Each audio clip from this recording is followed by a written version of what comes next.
Hi friends, welcome to Harish academy. ఈరోజు వార్తలు నిలిచిన జాతీయ, అంతర్జాతీయ, రాష్ట్రీయ అంశాల గురించి, వార్తలు నిలిచిన వ్యక్తులు, అవార్డులు, పుస్తకాలు, మరి క్రీడా సంబంధిత సమాచారం ఒక్కొక్క అంశాన్ని వివరంగా తెలుసుకుందాం. ఈరోజు ఫస్ట్ టాపిక్ వచ్చేసి ఇటీవల తరచూ బద్దలవుతూ చుట్టుపక్కల ప్రాంతాలకి సమస్యాత్మకంగా మారి వార్తలు ఇచ్చిన ఒక అగ్నిపర్వతం, ఒక క్రియాశీలక అగ్నిపర్వతం లేదా ఒక యాక్టివ్ వాల్కెనో ఈరోజు ప్రత్యేకంగా వార్తలు ఇచ్చింది. ఈ అగ్నిపర్వతం పేరు గుర్తుంచుకోండి, రాంగ్ వాల్కెనో లేదా రౌంగ్ వాల్కెనో. ఇటీవల తరచూ బద్దలవుతూ చుట్టుపక్కల ప్రాంతాలకి సమస్యాత్మకంగా నిలిచి వార్తలు ఇచ్చిన రౌంగ్ వాల్కెనో ఏ దేశం అంటే ఇండోనేషియా అని గుర్తుంచుకోండి, ఇండోనేషియా. సో పోటీ పరీక్షలకు ప్రిపేర్ అవుతున్న ప్రతి ఒక్క అభ్యర్థి రానున్న పోటీ పరీక్షలను దృష్టిలో ఉంచుకొని మీరు ఏ పోటీ పరీక్షకు ప్రిపేర్ అవుతున్నా, ఏ స్థాయి పోటీ పరీక్షకి సంబంధించిన ప్రిపరేషన్ని కొనసాగిస్తున్నా ఖచ్చితంగా చదవాల్సిన కొన్ని ముఖ్యమైన అంశాలు ఉంటాయి.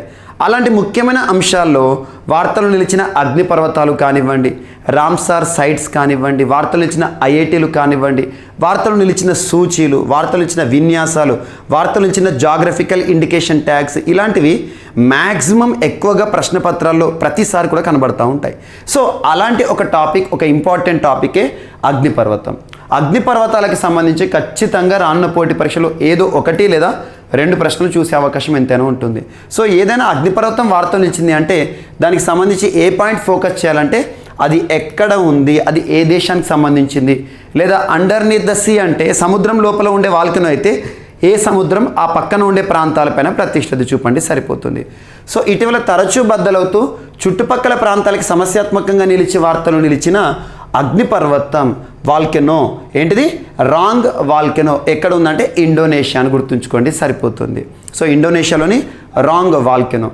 ముఖ్యంగా మీరు జాగ్రఫీ సబ్జెక్ట్ ఏదైతే ఉందో జాగ్రఫీ సబ్జెక్ట్లో అగ్నిపర్వతం అంటే ఏంటి, వాల్కెనో అంటే ఏంటి, వాల్కెనో టైప్స్ కానివ్వండి, రకరకాల అగ్నిపర్వతాల గురించి మీరు నేర్చుకుని ఉంటారు.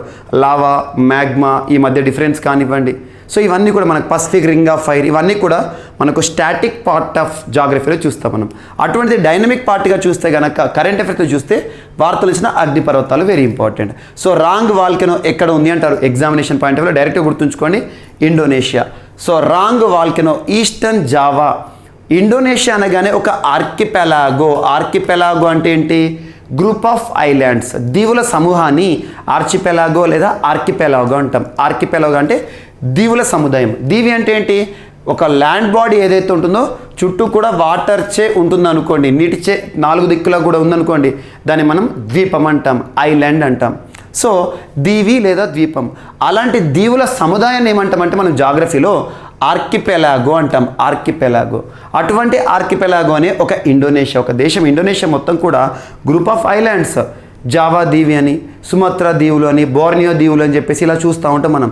అలాంటి ఇండోనేషియా దేశంలోని ఒక దీవి జావా దీవులు అంటాం. సో జావా దీవులోని ఈస్టర్న్ ప్రాంతం, ఈస్టర్న్ జావా ఏదైతే ఉంటుందో ఆ ప్రాంతంలోనే ఒక క్రియాశీలక అగ్నిపర్వతమే రాంగ్ వాల్కెనో. గత 3 రోజులుగా తరచూ బద్దలవుతూ చుట్టుపక్కల ప్రాంతాలకి సమస్యాత్మకంగా మారి వార్తలు ఇచ్చిన అగ్నిపర్వతం ఇండోనేషియాని గుర్తుంచుకోండి. ఇక ఇండోనేషియా అనగానే ఇటీవల తరచూ వార్తలు నిలుస్తుంది. అంతేందుకు ఇండోనేషియా రాజధాని మార్పు అనే ఒక అంశాన్ని మనం చూసాం. రానున్న రోజుల్లో ఇండోనేషియాకి కొత్త రాజధానిగా నుసంతరా అని మనం చూడబోతున్నాం. నుసంతరా. ఇటీవల నుసంతరా అనే ఒక నూతన రాజధానికి సంబంధించి వార్తలు ఇచ్చిన దేశం ఏదంటే ఇండోనేషియా. ప్రస్తుతం ఇండోనేషియా రాజధాని ఏంటి? జకర్తా. సో జకర్తా ఏదైతే ఉంటుందో, జకర్తా సిటీ, ఇండోనేషియా క్యాపిటల్ ఏదైతే ఉంటుందో అది సముద్రంలో మునిగిపోయే ప్రమాదంలో ఉంది. So rise in sea level, దాని కారణంగా ఈ జకర్తా స్థానంలో అతి త్వరలో నుసంతరాని మనం రాజధానిగా చూడబోతున్నాం. ఇది ఒకటి ఇంపార్టెంట్. అండ్ ఇక్కడ మనం డిస్కస్ చేస్తున్న టాపిక్ ఏంటి? అగ్నిపర్వతం. అలా ఇండోనేషియాకి సంబంధించి ఇటీవల చాలా అగ్నిపర్వతాలు వార్తలు నిలిచాయి. ఉదాహరణ చూస్తే మౌంట్ సెమురు అగ్నిపర్వతం ఇటీవల తరచూ వార్తలు ఇస్తుంది. ఏ దేశం అంటే ఇండోనేషియా. అండ్ మౌంట్ మెరాపి, మరియు ఇండోనేషియాలో ఇంకొకటి ఇలీ లెవెటొలాక్, మౌంట్ ఇలీ లెవెటొలాక్ అగ్నిపర్వతం. నెక్స్ట్ ఇండోనేషియాకి సంబంధించి అనక్ క్రాకటో అగ్నిపర్వతం. ఇవన్నీ కూడా ఇండోనేషియాకి సంబంధించి. దీంతో పాటు కొన్ని దీవులు కూడా ఇండోనేషియాకి సంబంధించి ఇటీవల తరచు వార్తలు ఇచ్చాయి. ఎగ్జాంపుల్ సులవేసి దీవి ఇటీవల తరచు వార్తలు ఇచ్చింది. ఎక్కడ ఉంది అంటే ఇండోనేషియాకి సంబంధించి ఒక దీవి పేరు. సులవేసి ఎందుకు వార్తలు ఇచ్చింది? ప్రపంచంలోనే అతి పురాతన కేవ్ ఆర్ట్స్ బయటపడిన ప్రాంతం అండ్ లాస్ట్ ఇయర్ తీవ్ర భూకంపం సంభవిస్తూ వార్తలు ఇచ్చిన దీవి. అలా గుర్తుంచుకోండి, ఏదైనా ఒక ప్రాంతం వార్తలోకి వచ్చిందంటే దానిపైన ఎగ్జామినేషన్ పాయింట్ ఆఫ్ వ్యూలో ప్రశ్న అడిగే ఆస్కారం ఉంటుంది. అందులోనూ తరచూ వార్తలు ఇస్తున్న దేశం ఏదైతే ఉంటుందో దానిపైన ఎక్కువగా ప్రశ్నలు రావచ్చు. సో ఇవన్నీ ఇండోనేషియాకి సంబంధించి. అండ్ ఇక్కడ అగ్నిపర్వతాల గురించి చూస్తున్నాం కాబట్టి ఇటీవల అగ్నిపర్వతాలు ఏవైతే వార్తలు ఇచ్చాయో అందులో ఇంపార్టెంట్ మాత్రం ఇక్కడ మీకు హైలైట్ చేస్తాను. ఎగ్జాంపుల్ సకురాజిమా, ఇటీవల తరచూ బద్దలవుతూ వార్తలు ఇచ్చిన ఒక అగ్నిపర్వతం సకురాజిమా అగ్నిపర్వతం ఎక్కడ ఉంది? జపాన్. లాస్ట్ వీక్ మనం డిస్కస్ చేయడం జరిగింది. అండ్ మౌంట్ అసో అగ్నిపర్వతం ఎక్కడ ఉందంటే అది కూడా జపాన్కి సంబంధించి జపాన్. అండ్ నెక్స్ట్ ఫుకుటోకు ఒకనోబా అగ్నిపర్వతం ఇది ఎక్కడ ఉంది? జపాన్కి సంబంధించి. ఈ 3 అగ్నిపర్వతాలు జపాన్కి సంబంధించి గుర్తుంచుకోండి. అండ్ ఇటీవల రష్యాకి సంబంధించి బెంజిమియాని వాల్కనో గురించి చూసాం మనం. బెంజిమియాని యాక్టివ్ వాల్కనో యాక్టివ్గా వార్తలు ఇచ్చింది. ఎక్కడికి సంబంధించింది అంటే రష్యాకి సంబంధించింది. రష్యా. మరియు స్పెయిన్కి సంబంధించి స్పెయిన్లోని కెనరీ దీవుల సముదాయం కెనరీ ఐలాండ్ గ్రూప్లోని ఒక దీవి లాపామా దీవిలోని ఒక అగ్నిపర్వతం క్రియాశీలక అగ్నిపర్వతం కంబర్ వీజా అగ్నిపర్వతం వార్తలు ఇచ్చింది. కంబర్ వీజా. అండ్ ఇటీవల టోంగా దేశానికి సంబంధించి రిపబ్లిక్ ఆఫ్ టోంగాకి సంబంధించి టోంగా వాల్కెనో వార్తలు ఇచ్చింది. పూర్తి పేరేంటి? హుంగా అపై అగ్నిపర్వతం. దాదాపు చాలా ప్రమాదకరంగా వార్తలు ఇచ్చింది. ఈ శతాబ్దంలోనే అత్యంత ప్రమాదకర అగ్నిపర్వతంగా వార్తలు ఇచ్చింది టోంగా అగ్నిపర్వతం. అండ్ ఇటీవల అలాస్కాకి సంబంధించి పావ్లాఫ్ అగ్నిపర్వతం పావ్లాఫ్ వాల్కెనో మరియు గ్రేట్ సిట్కిన్ వాల్కెనో సెమిసోపోచునాయ్ యాక్టివ్ వాల్కెనో ఈ 3 కూడా అలాస్కాకి సంబంధించినవి. అలాస్కా. అండ్ ఇటీవల తాల్ వాల్కెనో ఎక్కడికి సంబంధించి వార్తలు ఇచ్చింది? ఫిలిప్పీన్స్కి సంబంధించి తాల్ వాల్కెనో కానివ్వండి. కావాచి అగ్నిపర్వతం వార్తలు ఇచ్చింది. సోలమన్ దీవుల్లోని ఒక అగ్నిపర్వతం. అండ్ దీంతో పాటు ఫాగ్రడాల్స్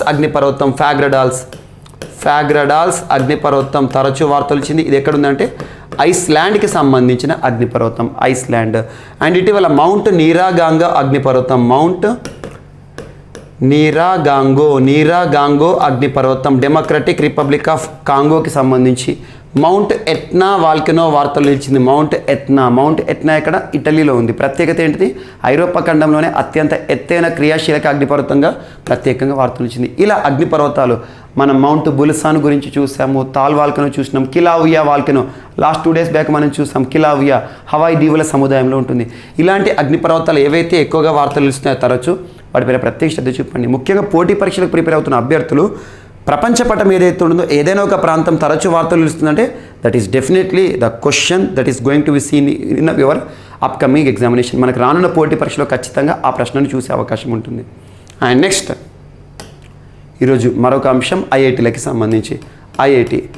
ఐఐటి తరచూ వార్తలు ఇస్తున్న ఒక టాపిక్ ఐఐటి అంటే ఏంటి? Indian institute of technology. భారతదేశంలోనే అత్యుత్తమ సాంకేతిక విద్యను అందించే టెక్నాలజీ ఎడ్యుకేషన్ అందించే ఐఐటీలో ఒక ఐఐటి గౌహతి ఈరోజు సేమ్ అదే అంశంతో మరొకసారి వార్తలు ఇచ్చింది. అదేంటంటే రేడియేటివ్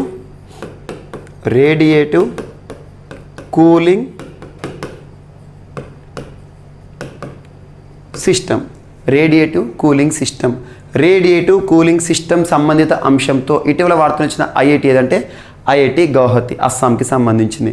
కూలింగ్ అంటే చల్లబరిచే, సిస్టమ్ అంటే వ్యవస్థ, రేడియేటివ్ ప్రత్యేకత ఏంటంటే కామన్గా మన ఇంటి పరిసర ప్రాంతాలు కానివ్వండి, ఇంట్లో కానివ్వండి, విత్ ఇన్ ద రూమ్ కానివ్వండి, చల్లగా పరచాలి లేదా చల్లగా చేయాలంటే ఏం చేయాలి? కూలింగ్ చేయాలంటే ఏం చేయాలి? ఏసీ వేస్తాం. మరి ఆ ఏసీ నడవాలంటే ఖచ్చితంగా మనకి పవర్ కనెక్షన్ ఉండాలి, ఎలక్ట్రిసిటీ ఉండాలి. సో దీని యొక్క ప్రత్యేకత ఏంటంటే ఎలాంటి ఎలక్ట్రిసిటీ అవసరం లేకుండానే, ఎలాంటి విద్యుత్ అవసరం లేకుండానే చల్లబరిచే ఒక ప్రత్యేకమైన వ్యవస్థే, ఒక టెక్నాలజీయే రేడియేటివ్ కూలింగ్ సిస్టమ్ సంబంధిత అంశంతో ఇటీవల వార్తలు నిలిచిన ఐఐటి ఏదంటే ఐఐటి గౌహతి అని గుర్తుంచుకోండి. సో ఇటీవల కాలంలో వార్తలు ఇచ్చిన ఐఐటీలు ఏవైతే ఉంటే వాటిపైన ప్రత్యేకత చూపండి. ఎగ్జాంపుల్ మనం లాస్ట్ టైం ఐఐటి గౌహతికి సంబంధించి ఏం డిస్కస్ చేసాం? లిథియం అయాన్ బ్యాటరీస్ ఏవైతే ఉంటాయో వాటి సామర్థ్య పెంపు సంబంధిత అంశాన్ని చూసాం. అంతకుముందు వ్యర్థ జలాల నుండి విద్యుత్ని తయారు చేసే ఒక అధునాతనమైన పరిజ్ఞాన వార్తలు చూసినాం మనం. And at the same time ఇటీవల కాలంలో ఐఐటి గౌహతి పక్కన పెడితే ఐఐటి కాన్పూర్ కూడా లాస్ట్ వీక్లో వార్తల్లోకి వచ్చింది. ఐఐటి కాన్పూర్ నిర్మాణ్ అనే ఒక ప్రత్యేకమైన స్టార్టప్ ఎంకరేజ్మెంట్ ప్రోగ్రామ్ చూసాం, Nirmaan initiative Nirmaan. And IIT కాన్పూర్కి సంబంధించి హృదయంత్ర అంటే ఏంటంటే మనకు కృత్రిమ గుండెను సృష్టిస్తూ వార్తలు ఇచ్చిన ఐఐటి ఏదంటే ఐఐటి కాన్పూర్. అండ్ ఇటీవల ఒక బయోవాచ్ అనే అంశాన్ని చూసాం మనం. బయోవాచ్ అంటే ఏంటి? మన శరీరం లోపల ఏదైనా అబ్నార్మల్గా అనిపించిన, మన శరీరంలో ఏదైనా మార్పులు చోటు చేసుకున్నా మనకు తెలిపే ఒక అధునాతనమైన watch technology biowatch. And smart watch కానివ్వండి, లేదంటే ఇటీవల కాలంలో టచ్ సెన్సిటివ్ వాచ్. ఎవరైతే దివ్యాంగులు ఉంటారో, కంటి చూపు లేని వారు ఉంటారో, కంటి చూపుతో ఇబ్బంది పడేవారు ఉంటారో, టచ్తో వారి స్పర్శతో సమయాన్ని తెలుసుకునే అధునాతనమైన వాచ్, టచ్ సెన్సిటివ్ వాచ్ని తయారు చేసి వార్తలు ఇచ్చింది ఐఐటి కాన్పూర్. అండ్ ఇటీవల ఐఐటి హైదరాబాద్ విషయానికి వస్తే ఐఐటి హైదరాబాద్ హైడ్రోజెల్ సంబంధిత అంశంతో వార్తలు ఇచ్చింది. హైడ్రోజెల్. అండ్ దేశంలోని మొట్టమొదటి బయోబ్రిక్ బేస్డ్ హౌస్ సంబంధిత అంశంతో వార్తలు ఇచ్చింది. అండ్ ఐఐటి హైదరాబాద్ సంబంధించి సుజుకి ఇన్నోవేషన్ సెంటర్ సంబంధిత అంశాన్ని మనం చూసాము.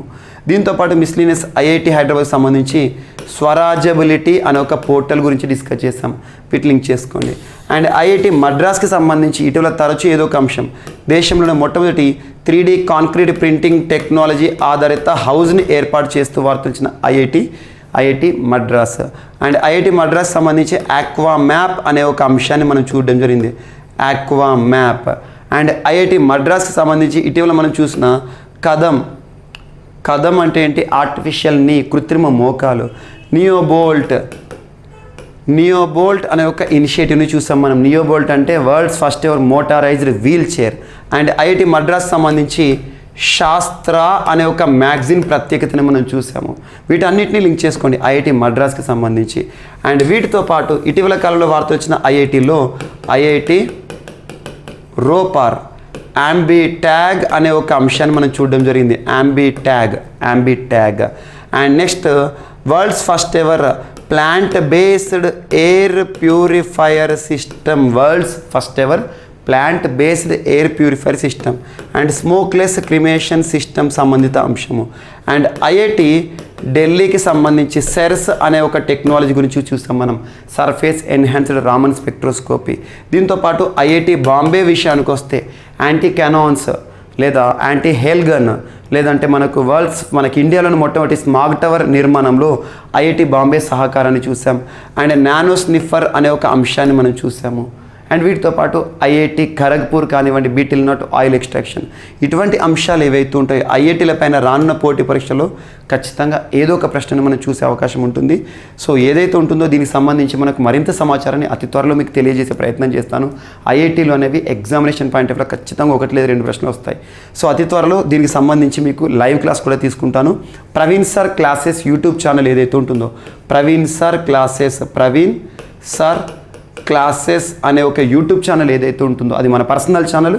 So Praveen sir classes YouTube ఛానల్ని ఈరోజే సబ్స్క్రైబ్ చేసుకోండి. మీకు గడిచిన రోజుల్లో లైవ్ ప్రోగ్రామ్స్ కూడా తీసుకోవడం జరిగింది. నిన్నటి రోజు మీకు లైవ్ ప్రోగ్రామ్ కూడా తీసుకున్నాను అందులో. సో లైవ్లో కూడా ఇంపార్టెంట్ టాపిక్స్ ఇవ్వడం జరుగుతుంది. ప్రవీణ్ సార్ క్లాసెస్ యూట్యూబ్ ఛానల్ని ఇప్పటి వరకు ఎవరైతే సబ్స్క్రైబ్ చేసుకోలేదో ఈరోజే సబ్స్క్రైబ్ చేసుకోండి. మీకు రానున్న రోజుల్లో మరింత యూస్ఫుల్ ఇన్ఫర్మేషన్ లైవ్లో కూడా ఇవ్వడం జరుగుతుంది.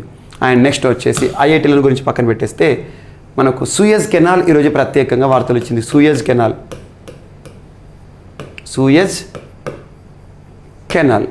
కెనాల్కి సంబంధించి 2 దేశాల మధ్య ఒప్పందం కుదిరింది. ఒకటి ఈజిప్ట్, ఇండియా. సో సూయజ్ కెనాల్కి సంబంధించి ఇటీవల కుదిరిన ఒక ఒప్పందం ఏ 2 దేశాలకు సంబంధించి అంటే ఇండియా, ఈజిప్ట్కి సంబంధించి సూయజ్ కెనాల్కి సంబంధించి ఇక్కడ ప్రత్యేకమైన ఒక వ్యవస్థ ఏర్పాటుకి సంబంధించి దాదాపు ఈ ఒప్పందం యొక్క విలువ ఎంత అంటే $8 బిలియన్ అని గుర్తుంచుకోండి.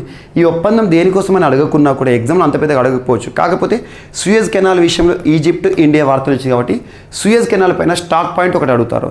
సూయజ్ కెనాల్ అనేది ప్రత్యేకత ఏంటంటే ఆర్టిఫిషియల్ కెనాల్. ఇది ఆర్టిఫిషియల్ అంటే మానవ నిర్మిత కాలువ, కెనాల్ ట్రాన్స్పోర్టేషన్ కోసం. మెడిటరేనియన్ సీ ఏదైతే ఉంటుందో, మెడిటరేనియన్ సీ అంటే మధ్యధరా సముద్రం, మధ్యధరా సముద్రాన్ని red see, so red sea ఏం లేదు, ఎగ్జాంపుల్ సూయజ్ కెనాల్ అనుకోండి. ఈ సూయజ్ కెనాల్ ఏం చేస్తుంది, పైన ఉన్న మెడిటరేనియన్ సీ ఏదైతే ఉంటుందో, మెడిటరేనియన్ సీ అంటే తెలుగులో మనం మధ్యధరా సముద్రం, ఆ మెడిటరేనియన్ సీ నుండి మనకు ప్రత్యేకంగా ఇండియన్ ఓషన్ ఉంది కదా, ఇండియన్ ఓషన్ని లింక్ చేసే ఒక కెనాల్ అన్నట్టు via Red see. So red Sea నుండి కనెక్ట్ చేసే ఒక కెనాల్ సూయజ్ కెనాల్, మెడిటరేనియన్ని Indian Ocean via Red Sea ఎర్ర సముద్రం నుండి కనెక్ట్ చేస్తుంది. వార్తలు నిలిచిన సముద్రాలపైన ప్రత్యేక శ్రద్ధ చూపండి. ఖచ్చితంగా ఎగ్జామినేషన్ పాయింట్ ఆఫ్ వ్యూలో ప్రశ్న అడుగుతారు. ఇటీవల ఈ పరిసర ప్రాంతాల్లోనే ఉన్న బ్లాక్ సీ ప్రత్యేకంగా వార్తలు ఇచ్చింది. నల్ల సముద్రాన్ని ఆనుకున్న మొత్తం దేశాలు ఏంటి, 6 దేశాలు ఎటువైపున ఉన్నాయి, సరిహద్దు ఎందుకు వార్తల్లోకి వచ్చింది, ముఖ్యంగా రష్యా యుక్రెయిన్ సంక్షోభ పరిస్థితిలో వార్తల్లోకి వచ్చింది. మరి అట్ ద సేమ్ టైం ఇటీవల వార్తలు ఇచ్చిన ఏజియన్ సముద్రం వెరీ ఇంపార్టెంట్. ఏజియన్ సముద్రాన్ని నల్ల సముద్రాన్ని కలిపే జలసంధి ఏది అంటారు, అదొకటి ఇంపార్టెంట్. ఏజియన్ సముద్రాన్ని మరియు నల్ల సముద్రాన్ని, ఏజియన్ సముద్రాన్ని నల్ల సముద్రం కాదు, సీ ఆఫ్ అజో సముద్రాన్ని నల్ల సముద్రాన్ని బ్లాక్ సీని కలిపే స్ట్రేట్ జలసంధి ఏదంటారు, కెర్చ్ జలసంధి. మరియు నల్ల సముద్రాన్ని మర్మరా సముద్రాన్ని కలిపే జలసంధి ఏది అంటారు, సో బాస్పరస్ జలసంధి. మనకి మర్మరా సముద్రాన్ని ఏజియన్ సముద్రాన్ని కలిపే జలసంధి ఏది అంటారు, ఆ జలసంధి పేరేంటిది, డార్డినల్స్ జలసంధి, డార్డినల్స్. సో వార్తలు ఇచ్చిన జలసంధులు కానివ్వండి, వార్తలు నిలిచిన సముద్రాలు కానివ్వండి, వీటిపైన ప్రత్యేక శ్రద్ధ చూపండి. రానున్న పోటీ పరీక్షలో ఖచ్చితంగా ఒక ప్రశ్నను మనం చూసే అవకాశం ఉంది. అండ్ నెక్స్ట్ ఈరోజు సూయజ్ కెనాల్కి సంబంధించి ఆర్టిఫిషియల్ కెనాల్ మెడిటరేనియన్ని ఇండియన్ ఓషన్తో కలుపుతుంది వయా రెడ్ సీ అని గుర్తుంచుకోండి సరిపోతుంది. ముఖ్యంగా ట్రాన్స్పోర్టేషన్కి సంబంధించి ఎక్కువగా ఈ మార్గం అనేది ఉపయుక్తంగా ఉంటుంది. ప్రపంచ వాణిజ్యంలో అగ్రభాగం అనుకోవచ్చు కూడా. అండ్ నెక్స్ట్ కార్గిల్ పాయింట్ ఏదైతే ఉందో, కార్గిల్ పాయింట్ పేరు మార్పు గన్ హిల్ అనే ఒక కొత్త పేరు వచ్చింది. కార్గిల్ పాయింట్ ఏదైతే ఉందో .5140 ఆ డేటా చూద్దాం. సో యుద్ధంలో శత్రుఘ్ని దళాల త్యాగాలకు గుర్తుగా, శత్రుఘ్ని దళాలు అంటే ఏంటంటే కార్గిల్ వార్ ఏదైతే ఉందో జరిగిందో, మన కార్గిల్ ప్రాంతంలో ఇండియా పాకిస్తాన్ మధ్య చోటు చేసుకున్న ఘటన ఏదైతే ఉంటుందో అందులో అమరవీరులు ఎవరైతే ఉంటారో వారి జ్ఞాపకార్థం గన్ హిల్గా పేరు పెట్టడం జరిగిందంట. కార్గిల్ యుద్ధ సమయంలో కీలకమైన ఒక ప్రదేశాన్ని స్వాధీనం చేసుకోవడంలో భారత శత్రుఘ్ని దళాలు చేసిన త్యాగాలకు గుర్తుగా ఆ ప్రాంతానికి గన్ హిల్ అని పేరు పెట్టడం జరిగింది. 1999లో డ్రాస్ ఏరియా గుర్తుంచుకోండి, 1999లో డ్రాస్ ఏరియాలోని .5140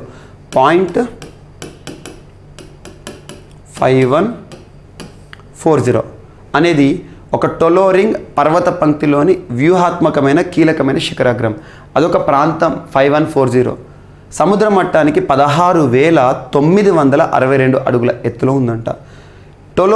టొలోలింగ్ పర్వత పంక్తిలోని, టొలోలింగ్ అనేది పర్వత శ్రేణి, సిరీస్ ఆఫ్ మౌంటైన్స్ అన్నట్టు పర్వత శ్రేణి. టొలోలింగ్ పర్వత పంక్తిలోనే ఇది ఎత్తైన ప్రదేశం.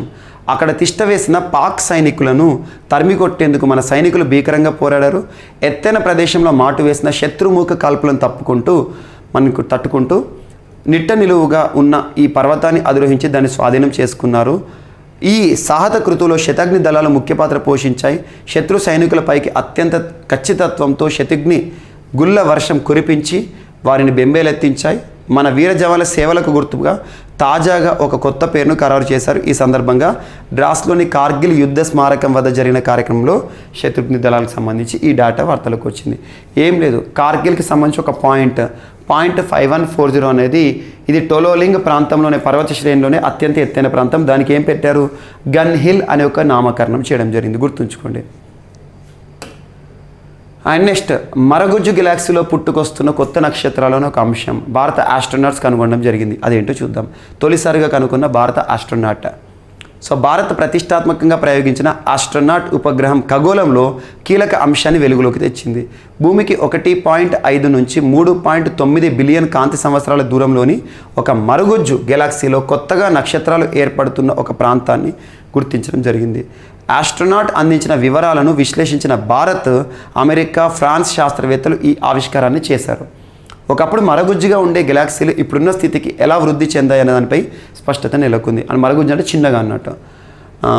కాలక్రమేణా వాటి కూర్పులో వచ్చిన మార్పుల గురించి తెలుసుకోవడం చాలా ముఖ్యమైనది. గెలాక్సీల గురించి విస్పష్ట అవగాహన రావడానికి ఇది అవసరం. చిన్నపాటి నక్షత్ర మండలాలు ఇంతటి క్రియాశీల తారాజనన ప్రదేశం ఉండడం ఆశ్చర్యాన్ని కలిగిస్తుంది. పరిశోధనలో పాల్గొన్న శాస్త్రవేత్తల పేరు అవసరం లేదు. సో మరగుజ్జులు ఏ విధంగా పుట్టుకొచ్చినాయి, దానికి సంబంధించి ఏ విధంగా మార్పు జరిగినాయి, ఇవన్నీ కూడా కనుగొనడం జరిగిందని గుర్తుంచుకోండి సరిపోతుంది. అండ్ ముఖ్యంగా మనకి రోదసికి సంబంధించి కానివ్వండి, అంతరిక్షానికి సంబంధించి ప్రయోగాలపైన ఖచ్చితంగా పోటీ పరీక్షల ప్రశ్నలు అడుగుతారు, వాటిపైన ప్రత్యేక శ్రద్ధ చూపండి. నెక్స్ట్, స్పెయిన్లో తొలి మంకీ పాక్స్ మరణం అనే ఒక అంశం వార్త నుంచింది. స్పెయిన్ ఏ కాంటినెంట్, ఏ ఖండంలో ఉంది? ఐరోపా ఖండంలో ఉంది. ఐరోపా ఖండం లేదా యూరప్ కాంటినెంట్లోని ఒక దేశం స్పెయిన్.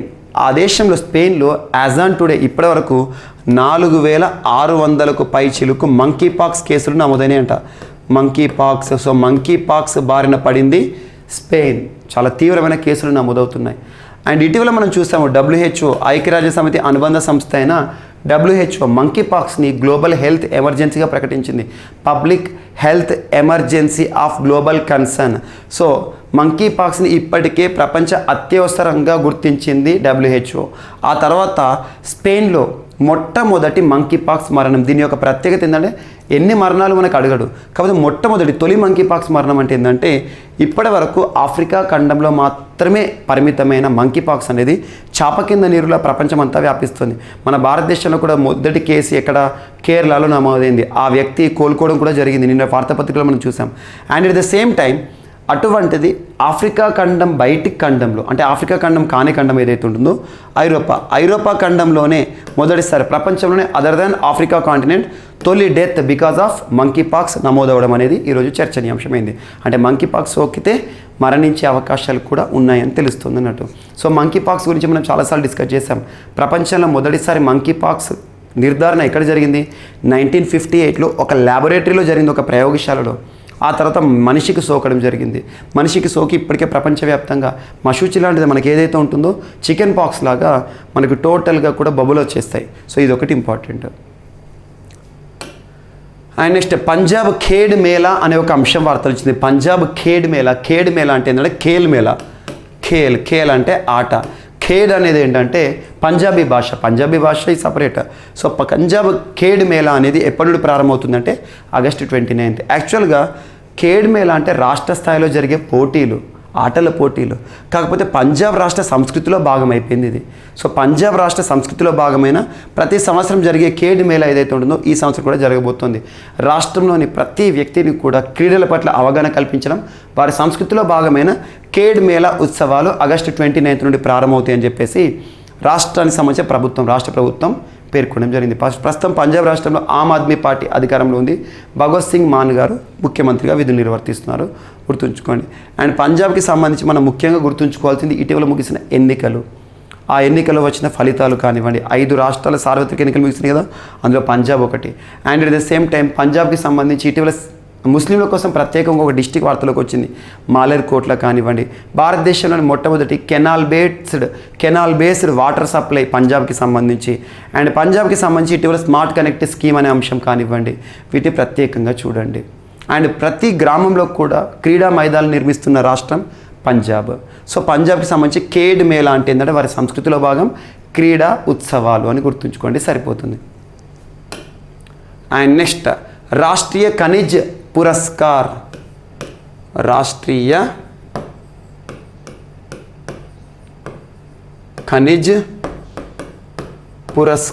అనే ఒక అంశం. పురస్కార్ అంటే ఒక పురస్కారం, అవార్డు. రాష్ట్రీయ ఖనిజ్ పురస్కారం వార్తలు ఇచ్చింది. యాక్చువల్గా దీన్ని మినిస్ట్రీ ఆఫ్ మైనింగ్ వారు, గనుల మంత్రిత్వ శాఖ మినిస్ట్రీ ఆఫ్ మైనింగ్ వారు ప్రారంభించిన ఒక కొత్త పురస్కారం. ఖనిజ పురస్కారం అంటున్నాను. రాష్ట్రీయ ఖనిజ పురస్కారం అంటే రాష్ట్రీయ అంటే మనం హిందీలో యాక్చువల్గా దేశవ్యాప్తంగా అన్నట్టు నేషనల్ పురస్కారం, ఇది నేషనల్ అవార్డు. సో ఏ రంగంలో కృషి చేసిన వారికి ఇస్తారంటే మనకు తవ్వకం ఉంటుంది కదా, ఖనిజాల తవ్వకం కానివ్వండి, ఖనిజాల వెలికితీతలో అధునాతనమైన పద్ధతులను కానివ్వండి, పర్యావరణం హాని కాకుండా దెబ్బతినకుండా తవ్వకాలను జరుపుకునే వారు ఎవరైతే ఉంటారో వారిని గుర్తించి వారికి ఇచ్చే ఒక ప్రత్యేకమైన పురస్కారం. రాష్ట్రీయ ఖనిజ పురస్కారాన్ని ఎవరు ప్రారంభించారంటే మైనింగ్ మినిస్ట్రీ వారు. 2019, 2020, 2021కి సంబంధించిన పురస్కారాలను కూడా ఇటీవల ప్రకటించడం జరిగింది. జస్ట్ గుర్తుంచుకోండి, రాష్ట్రీయ ఖనిజ పురస్కారం ఏ రంగంలో విశేష గుర్తింపు పొందిన వారికి ఇస్తారంటే సంస్థలకైనా వ్యక్తులకైనా ముఖ్యంగా ఖనిజాల వెలికితీతలో తవ్వకాల్లో కీలకమైన పాత్ర పోషించడం, పర్యావరణ సంరక్షణ ధ్యేయంగా ఏదైతే పర్యావరణం దృష్టిలో ఉంచుకొని తవ్వకాలు జరిపేవారికి అని గుర్తుంచుకోండి సరిపోతుంది. అండ్ నెక్స్ట్ ఓటర్ల నమోదుకు గరుడ అనే ఒక యాప్ వార్తలు వచ్చింది. గరుడ యాప్ యాక్చువల్గా ఇది తెలంగాణ రాష్ట్రానికి సంబంధించి. తెలంగాణ రాష్ట్రంలో నేటి నుండి ఆగస్టు 1వ తేదీ నుండి ఓటరు నమోదు, ఓటర్ స్లిప్స్ ఏవైతే ఉంటే ఓటర్ ఎన్రోల్మెంట్ జరుగుతుంది. మన భారతదేశంలో ఓటర్ అంటే ఏంటి? ఆర్టికల్ 326 అకార్డింగ్ టు ఆర్టికల్ 326 రాజ్యాంగ హక్కు, ఓటు హక్కు కల్పిస్తుంది. 18 సంవత్సరాలు నిన్న ప్రతి వ్యక్తికి కూడా ఓటును హక్కుగా కల్పిస్తుంది రాజ్యాంగం, ఇండియన్ కాన్స్టిట్యూషన్. అటువంటిది గరుడ యాప్ ఏంటంటే రాష్ట్ర ప్రధాన ఎన్నికల అధికారి, chief election officer of Telangana. Telangana అంటే ఏంటిది? రాష్ట్రానికి సంబంధించి ఆర్టికల్ 243 క్లాస్ కే ఏదైతే ఉంటుందో రాష్ట్ర ఎన్నికల సంఘం. దేశమంతా అంటే ఆర్టికల్ 324 కేంద్ర ఎన్నికల సంఘం. సో రాష్ట్ర ఎన్నికల ప్రధాన అధికారిగా ప్రస్తుతం వికాస్ రాజ్ గారు ఉన్నారు. వికాస్ రాజ్ ఐఏఎస్ గారు. సో వికాస్ రాజ్ గారు ఏం చెప్పారంటే నేటి నుండి రాష్ట్ర వ్యాప్తంగా కూడా ఓటర్ ఎన్రోల్మెంట్ ఎవరైతే ఉంటారో నూతనంగా ఓటర్ల నమోదు ప్రక్రియ ప్రారంభమవుతుంది. దానికి గరుడ యాప్ ద్వారా ఎన్రోల్ చేయడం జరుగుతుంది అని చెప్తున్నారు. గరుడ యాప్ పైన ప్రత్యేక శిక్ష అధికారులకు కానీ ఇప్పటికే పూర్తి చేయడం జరిగింది ప్రభుత్వం, గుర్తుంచుకోండి. అండ్ నెక్స్ట్ ఈరోజు మన నెక్స్ట్ టాపిక్ వచ్చేసి వార్తల్లో వ్యక్తులు. టెస్సీ థామస్కు లోకమాన్య తిలక్ జాతీయ అవార్డు. లోకమాన్య తిలక్ ఇది ఇంపార్టెంట్. సో లోకమాన్య తిలక్ పురస్కారం. కామన్గా తిలక్ అనగానే బాలగంగాధర్ తిలక్ ఏ రాష్ట్రానికి సంబంధించిన వాడు? మహారాష్ట్రకి సంబంధించిన వాడు. తిలక్ చాలా ఇంపార్టెంట్ పర్సన్. సో తిలక్ ఎవరైతే ఉంటారో మరాఠా అనే ఒక పత్రికను స్థాపించాడు. మరియు స్వాతంత్రోద్యమంలో గణేష్ ఉత్సవాలను లేదా వినాయక మండపాలను, శివాజీ ఉత్సవాలను ప్రారంభించిన వాడు తిలక్. అటువంటి తిలక్ పేరిట మహారాష్ట్ర ప్రభుత్వం ప్రతిష్టాత్మకంగా ఇచ్చే ఒక జాతీయ అవార్డు లోకమాన్య తిలక్. ఈ పురస్కార గ్రహీత ఈ సంవత్సరం ఎవరు? Tessy Thomas, DRDO. So defence research development organisation డిఆర్డిఓకి సంబంధించిన ప్రముఖ శాస్త్రవేత్త టెస్సీ థామస్ ఈ సంవత్సరానికి అంటే 2022 సంవత్సరానికి లోకమాన్య తిలక్ పురస్కార గ్రహీతగా ఎంపికయ్యారు. సో లోకమాన్య తిలక్ స్మారక ట్రస్ట్ ఏటా ఈ అవార్డు అందిస్తుంది. లోకమాన్య తిలక్ స్మారక ట్రస్ట్ మహారాష్ట్ర ముఖ్యమంత్రి ఎవరైతే ఉంటారో ఇవ్వడం జరుగుతుంది. స్వదేశీ సిద్ధాంతాన్ని వ్యాప్తి చేయడంలో కృషి చేసినందుకు గాను టెస్సీ థామస్కి ఈ పురస్కారానికి ఎంపిక చేసినట్లు ట్రస్ట్ చెప్పడం జరిగింది. లోకమాన్య తిలక్ పురస్కార గ్రహీత 2021 ఎవరంటారు ఇప్పుడు రానున్న పోటీ పరీక్షలో? ఎవరంటే సైరస్ పూనావాలా గారు. సైరస్ పూనావాలా ఎవరు? సీరం ఇన్స్టిట్యూట్ ఆఫ్ ఇండియా ఉంది కదా, మనకు కోవిషీల్డ్ వ్యాక్సిన్ తయారు చేశారు కదా, Covishield serum institute of India వ్యవస్థాపకులు సైరస్ పూనావాలా. తను లాస్ట్ ఇయర్ 2020కి సంబంధించి పురస్కార గ్రహీత. ఈ సంవత్సరం ఎంపికైన వారు ఎవరు? 2022కి సంబంధించి టెస్సీ థామస్, డిఆర్డిఓ ప్రముఖ శాస్త్రవేత్త అని గుర్తుంచుకోండి, సరిపోతుంది. అండ్ నెక్స్ట్ ఈరోజు వార్తలు నిలిచిన మరొక పర్సన్ ప్రణయ్ కుమార్ వర్మ గారు, సీనియర్ ఐఎఫ్ఎస్ అధికారి, ఇండియన్ ఫారిన్ సర్వీసెస్ అధికారి, విదేశీ అధికారి. సో విదేశాలు మన సివిల్ సర్వీస్ ఉంటుంది కదా, సివిల్ సర్వీసెస్. సో ఈ సీనియర్ ఐఎఫ్ఎస్ అధికారి ఎవరైతే ఉంటారో ప్రణయ్ కుమార్ వర్మ గారిని ప్రభుత్వము బంగ్లాదేశ్కి నూతన రాయబారిగా, హై కమిషనర్గా నియమిస్తూ ఉత్తర్వులు విడుదల చేసింది. బంగ్లాదేశ్కి ఇప్పటివరకు తను ఎక్కడ ఉన్నారంటే ఏ దేశానికి ఉన్నారంటే వియత్నాం రాయబారిగా ఉన్నారు. వియత్నాం రాయబారిగా ఉన్న ప్రణయ్ కుమార్ వర్మను బంగ్లాదేశ్కి నూతన రాయబారిగా నియమించడం జరిగింది.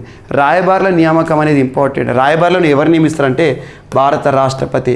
సో భారత రాష్ట్రపతికి కల్పించబడిన అధికారాల్లో ఒక అధికారము రాయబారుల నియామకం. అండ్ రాయబారికి 2 పేర్లు ఉంటాయి. యాక్చువల్గా మనం చూడండి, అంబాసిడర్ అనే పదాన్ని వాడతాం. అంబాసిడర్ అనే పదాన్ని వాడతాం. కొన్ని సందర్భాల్లో హై కమిషనర్ అనే పదాన్ని వాడతాం. హై కమిషనర్ అంబాసిడర్ అని పిలిచినా, హై కమిషనర్ అని పిలిచినా అధికారి ఒకటే. కాకపోతే అధికారాలు కూడా సేమే, పేర్లు మాత్రం వేరు.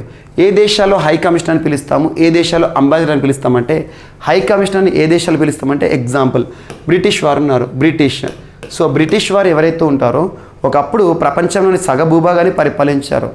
Half of the total world was ruled by Britishers once upon A time. Example 1947 August 15 మనకు స్వాతంత్రం వచ్చింది కదా. మనకు స్వాతంత్రం వచ్చే వరకు అంతకుముందు 200 సంవత్సరాలు బ్రిటిష్ వారే మనల్ని పరిపాలించారు. అలా ప్రపంచంలోని చాలా భూభాగము బ్రిటిష్ వారి చేతిలో ఉండే. బ్రిటిష్ వారు పరిపాలించిన ప్రాంతాలను కాలనీలుగా పిలిచేవారు. Colonial rule, colony. అటువంటి కాలనీలు స్వాతంత్రం వచ్చినాక కామన్వెల్త్ కంట్రీస్గా గుర్తింపు పొందాయి. మన భారతదేశం ఒక కామన్వెల్త్ కంట్రీ. ఇప్పుడు ప్రస్తుతం జరుగుతున్న బర్మింగ్హామ్ వేదిక జరుగుతున్న కామన్వెల్త్ క్రీడలే కదా, ఆ కామన్వెల్త్ క్రీడల్లో పార్టిసిపేట్ చేసే దేశాలన్నీ కూడా ఒకానొక సమయంలో బ్రిటిష్ వారు పరిపాలించిన ప్రాంతాలను గుర్తుంచుకోండి. కామన్వెల్త్ దేశాల్లో హై కమిషన్ అనే పదాన్ని వాడతాము. అంబాసిడర్ అనే పదాన్ని ఎక్కడ వాడతామంటే అదర్ దాన్ కామన్వెల్త్ కంట్రీస్. మరి రాయబారుల పాత్ర ఏంటంటే భారతదేశం ప్రపంచంలోని వివిధ దేశాలతో ఒప్పందాలు కుదుర్చుకుంటుంది. Example Bharat America, Bharat Bangladesh. భారత్ బంగ్లాదేశ్ మధ్య ఒప్పందాలు చాలా ఉంటాయి, MOUs.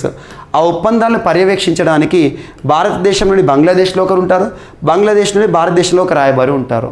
సో అలా ప్రపంచంలో అన్ని దేశాల నుండి రాయబారులు భారతదేశంలో ఉంటారు, మన దేశం నుండి అన్ని దేశాలు కూడా రాయబారులు ఉంటారు.